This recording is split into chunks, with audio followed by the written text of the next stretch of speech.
O TV Câmara Entrevista está de volta, hoje falando sobre o Censo 2022.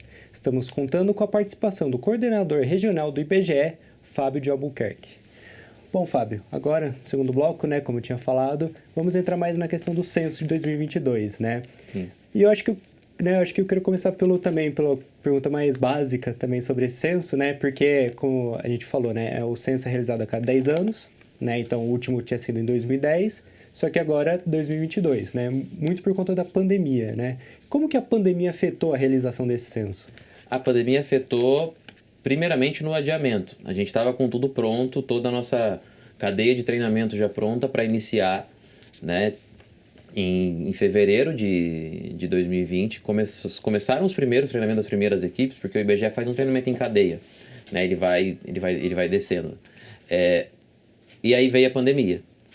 Nos obrigou, obviamente, a suspender a operação, e a operação ficou para 2021. Em 2021, a verba necessária para realizar, porque como a gente falou no primeiro bloco, é muita gente, Sim. É muito equipamento, é muita coisa, a gente precisa de dinheiro para fazer isso.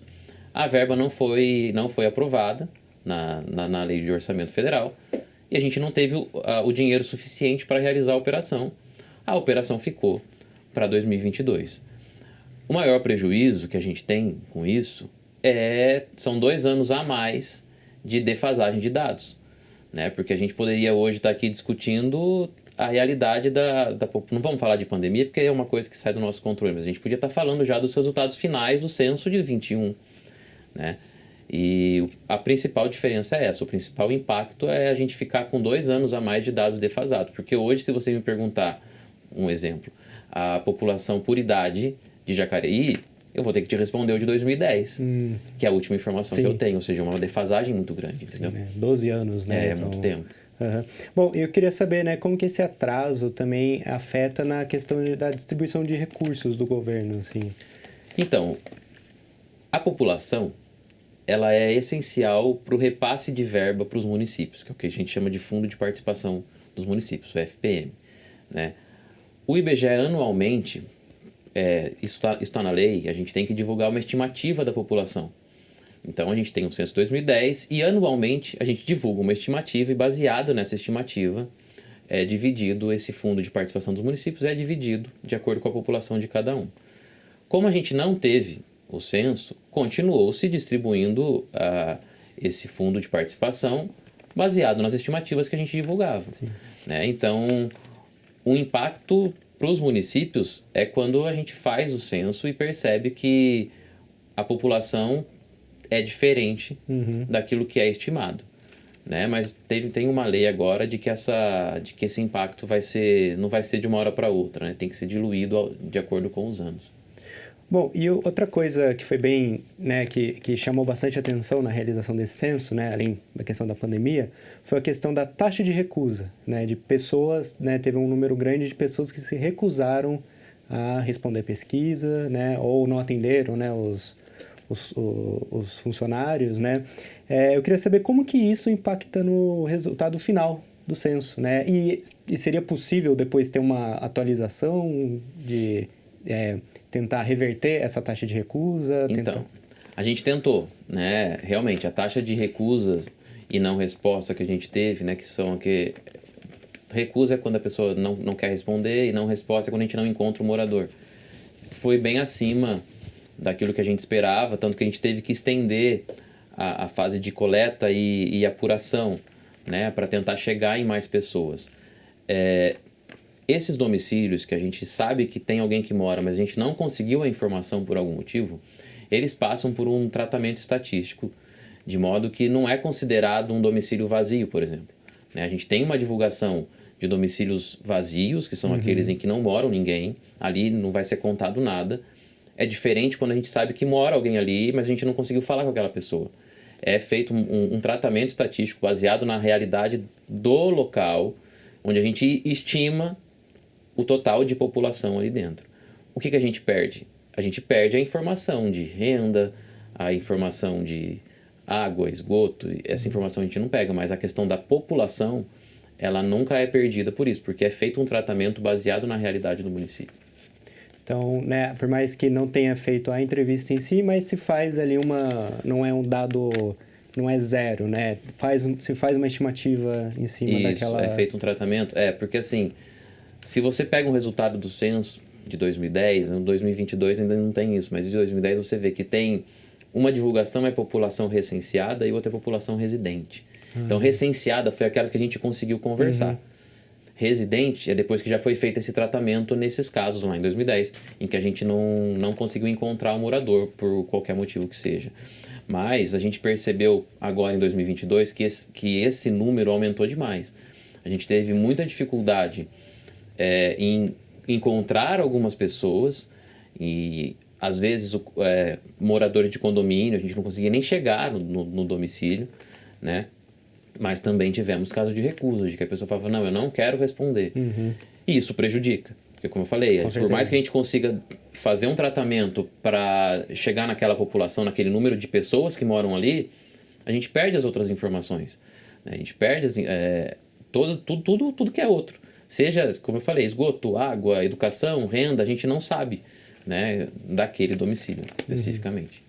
Bom, então, queria partir agora já para a nossa primeira imagem, né, que é sobre a população do Brasil, né?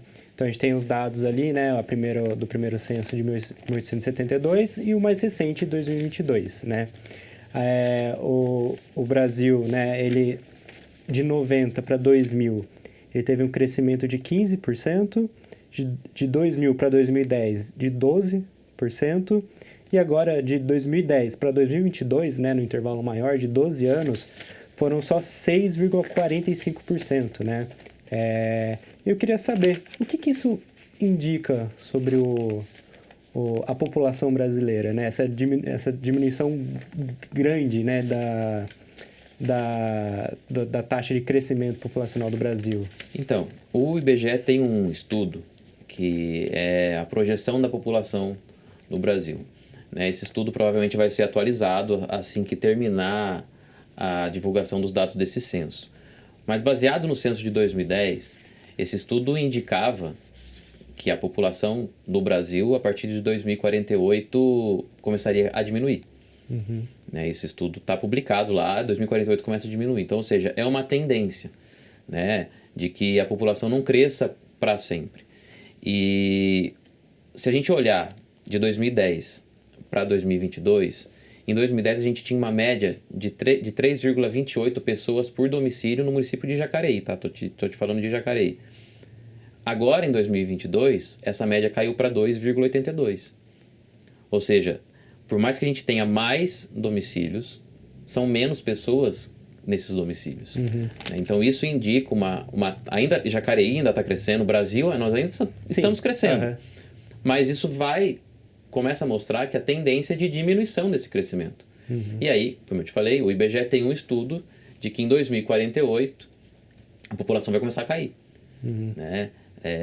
A gente não vai crescer para sempre, porque muda a característica da sociedade. Né? São mais pessoas que decidem morar sozinhos, são mais casais que decidem não ter filhos, enfim.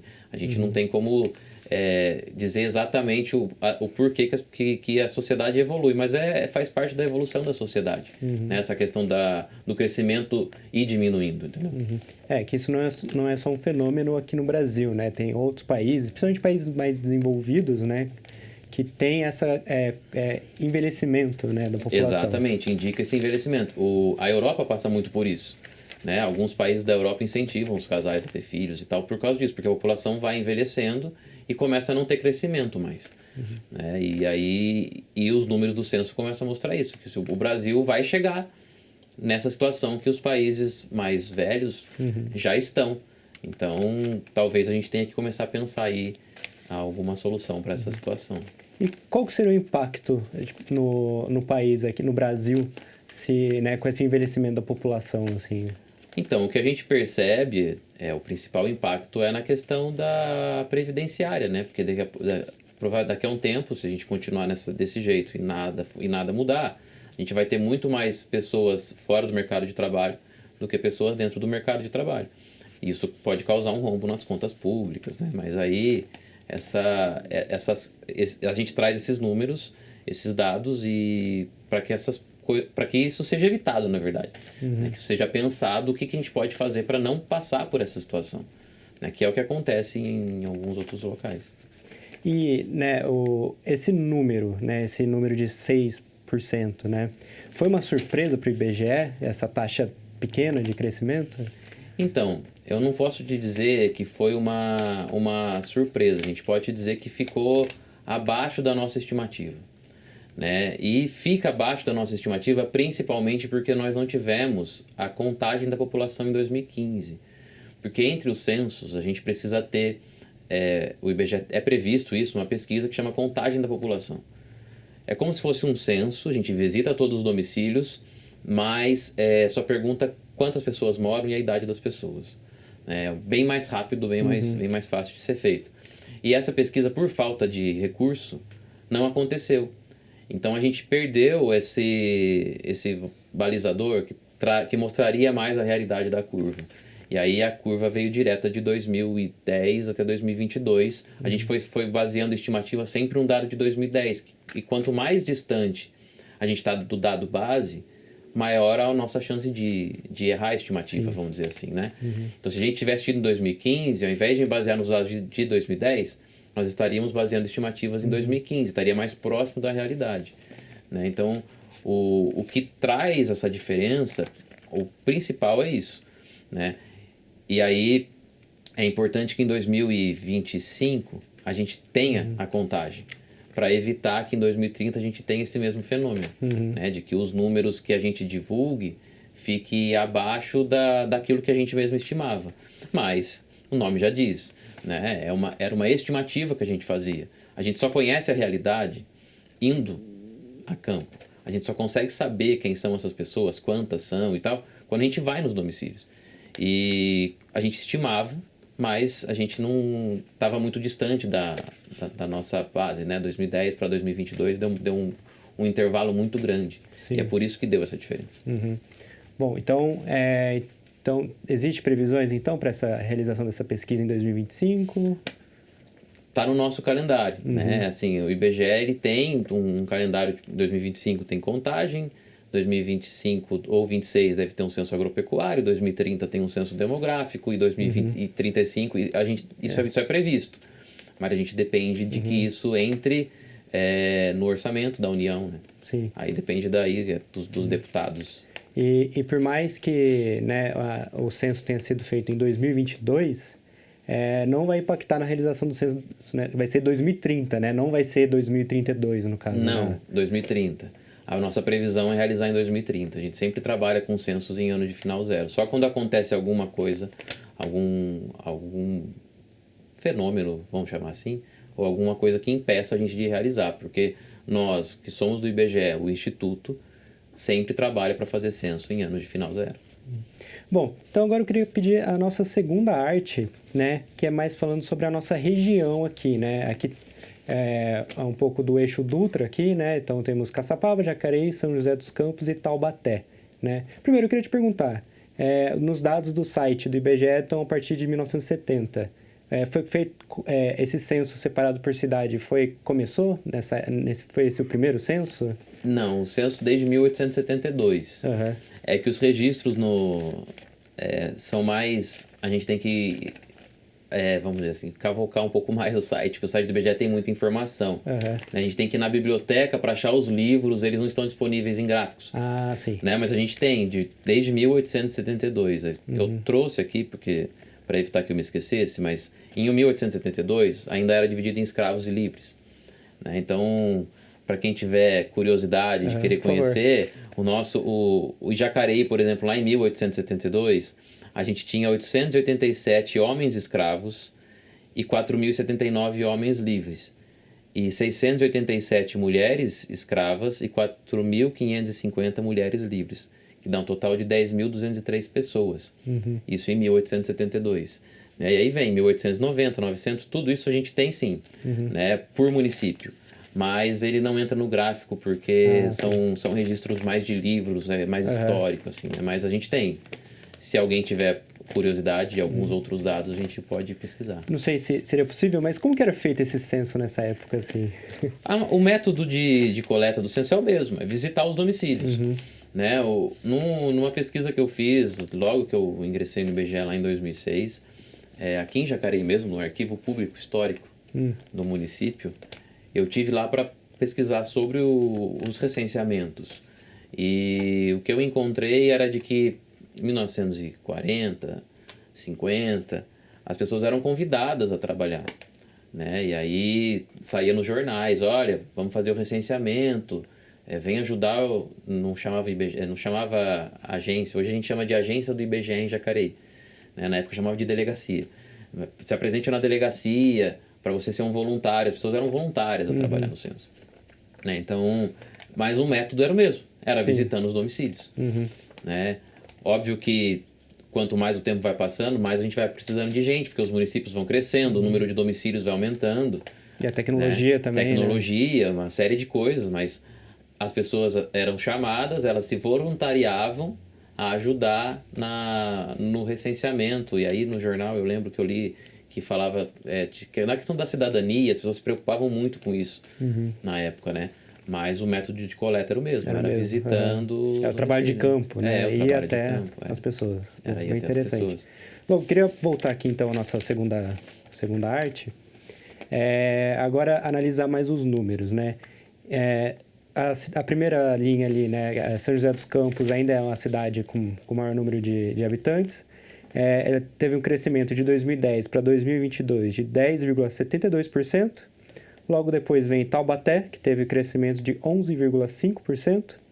Depois Jacareí, com crescimento de 13,76%. E Caçapava, com crescimento de 13,51%. E, né, olhando um pouco esses números, né, e pelo que a gente viu também em outras cidades no país, parece que as cidades menores tiveram um crescimento maior nesses últimos 12 anos do que em relação as cidades que já eram bem populosas, né? Teria já alguma possível explicação para esse fenômeno? Então, na verdade, assim, a gente não tem muita explicação, porque a gente também teve município que perdeu, né? Que perdeu população. Por exemplo, Aparecida, né? Falando aqui do Vale, Aparecida perdeu população de 2010 para 2022. Né? O que a gente percebe é que quando acontece isso, porque a gente viu que capitais perderam população, né? Quando a gente vê a divulgação nacional. Rio de Janeiro, né? Rio de Janeiro Salvador, Rio de Janeiro, perdeu população. E aí, o que isso pode nos mostrar? Que as pessoas estão saindo desses grandes centros, de repente por valor, de custo de vida, né? Jacareí e São José dos Campos, por exemplo. Nós estamos esses são conurbados ali na região do Vila Branca, Rio Comprido, você já quase que não sabe mais onde você está. É muito próximo. Sim. E de repente, o custo de vida aqui em Jacareí, para uma pessoa que era de São José, é mais baixa. Mas assim, são hipóteses, né? São hipóteses de que o custo de vida ou a questão dos serviços mesmo, né? De repente um município que é um pouco menor, ele consegue me atender melhor na questão de saúde e educação do que um município que é muito grande, que tem muita gente, né? A população ela tende a ir aonde ela se sente melhor. E a gente percebeu esse crescimento, né? Jacareí cresceu mais que São José, percentualmente falando, cresceu mais que Taubaté, né? Mas são hipóteses que a gente tem. Né? O motivo exato do que fez com que esse fenômeno acontecesse, a gente não tem como saber. Né? Mas, assim, na nossa visão, a principal hipótese é custo. É custo de vida um pouco mais baixo.